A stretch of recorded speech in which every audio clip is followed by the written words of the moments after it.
Hey YouTube, what's going on? It's your girl Misfit Trucking here again. Just wanted to drop a real quick video just to give you guys a quick rundown regarding the Schneider hiring process once you get accepted to work for the company. So real quick, you would fill out your application, you submit your application, somebody will contact you within 24 to 48 hours.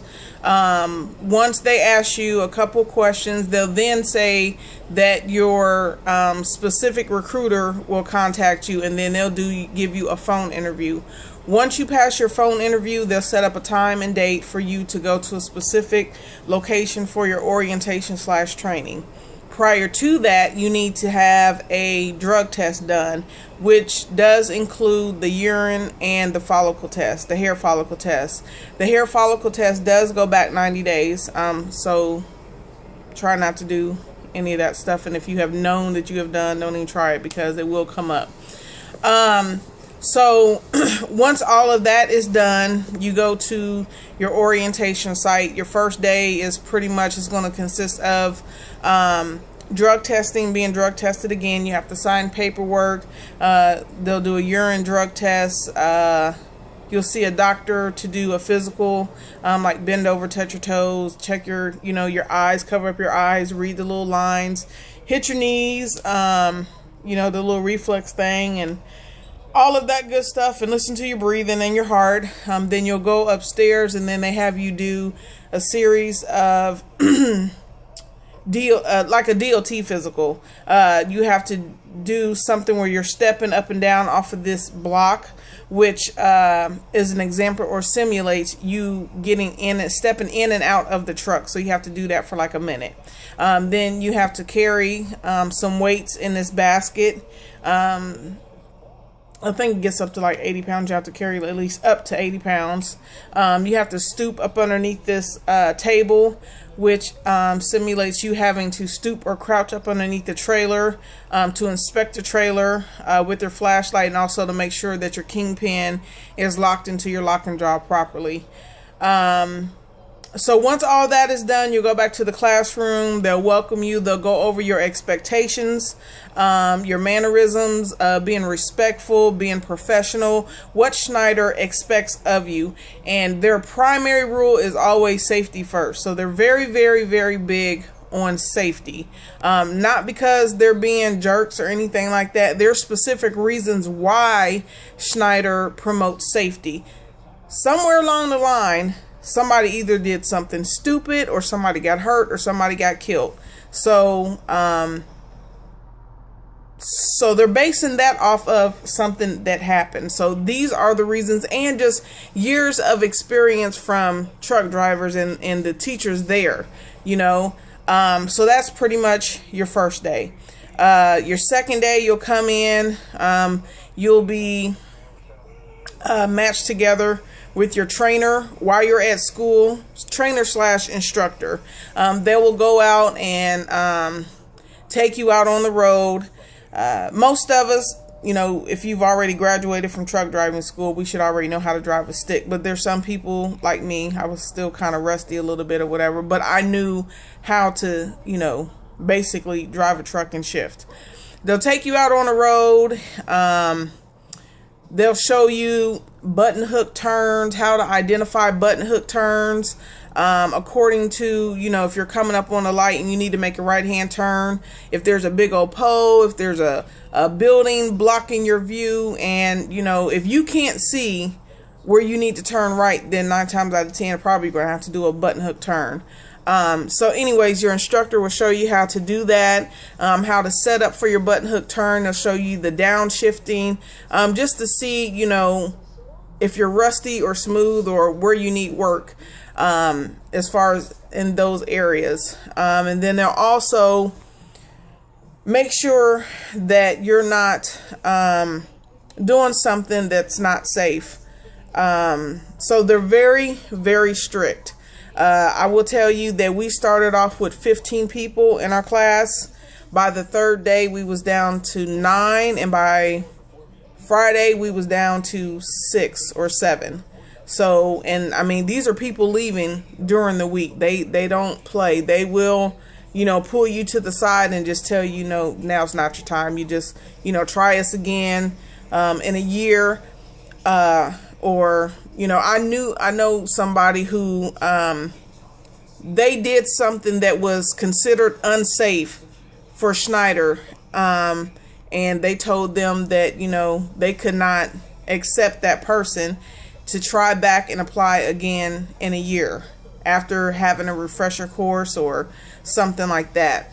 So they're very, very big on safety. They really don't play in drug tests. There was somebody whose urine came back dirty. I guess my assumption is they probably figured that, okay, I've already done my drug test, so I'm gonna go ahead and chief a little, smoke, whatever they do. And when they came to school, it was a pop-up, it was a surprise, and they're like, all right, we need you to drop urine again. Boom, they got caught. And Schneider has no tolerance for that. You're not allowed to drink for the whole total 3 weeks that you're there for the training, the orientation. It's pretty much 3 weeks, 18 days. But no drinking at all. Nothing. They have a no tolerance policy for that type thing. You'll also go out on the yard. You do some backing, coupling, uncoupling. They're very, very strict on little stuff like, taking your key out when you're getting out of the truck. Just safety, safety, safety, safety. Very big on safety. So that is your second day, third day, and fourth day. Just going out with the trainer and same thing, just depending on what order you went. Some people, their first day, they went out and they did backing and they did the coupling and the uncoupling. My trainer, we went driving, which I was happy for that because I was so nervous. Also, they'll go over your pre-trip.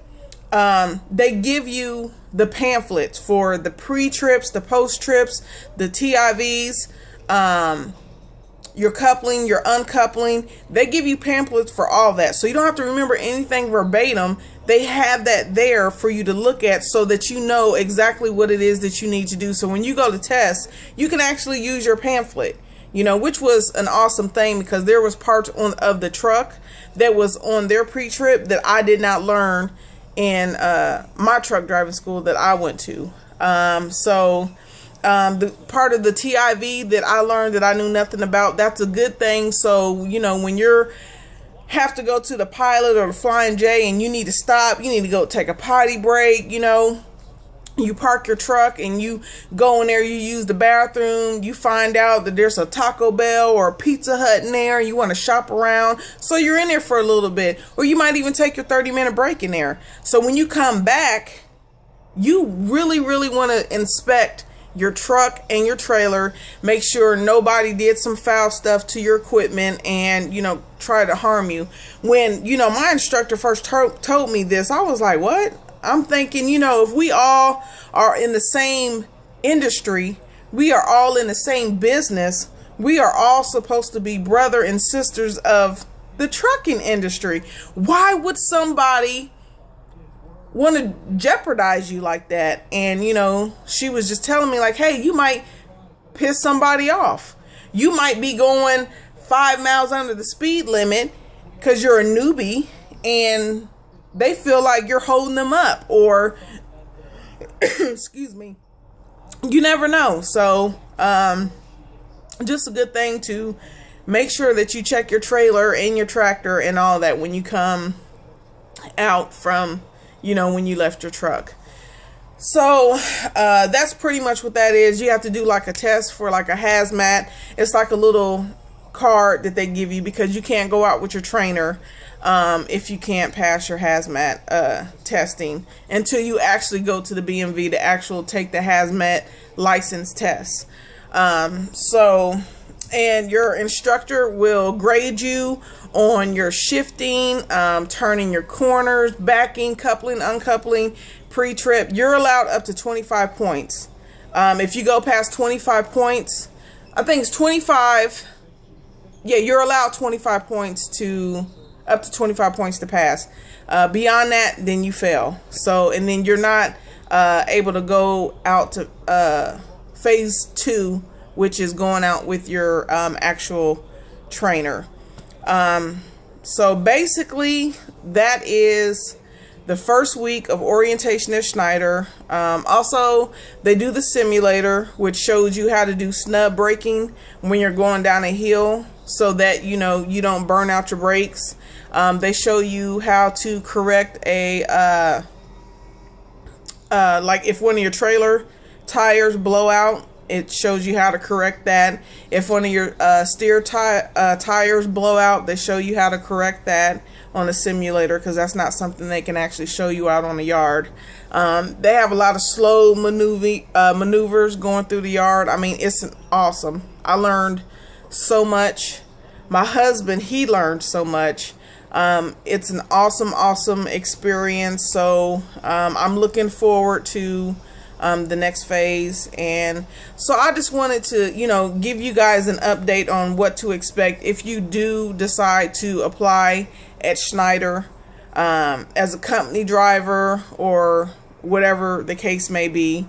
So I just say go for it. Schneider is like top for safety. They emphasize on safety so I was nodding off on purpose, so much. Like, they talk about it so much that you have no choice but to remember it. So, and they have some awesome instructors there also. I really like the facility that we went to, which was in Gary, Indiana. So just wanted to give you guys a little tidbit of information as far as the process for week 1 or phase 1 for your orientation / training. So if you guys have any questions, drop a line to me. If I can't answer them, I'll be more than happy, you know, to pass them along to my husband. Check out his page, Mr. Fit Trucking. You can also shoot him a couple questions or whatever if you need answered, if I don't know the answers. But I am about to call it a night. I'm tired. I've had a long week. Thank the Lord I get to sleep in tomorrow. No more getting up at 4:30 in the morning. Well, at least not till next week. So I will post some more videos just to keep you guys updated on my process, or you know, my progress, not process, my progress with driving with my TE, which is my husband. So until then, have a good night and talk to you later.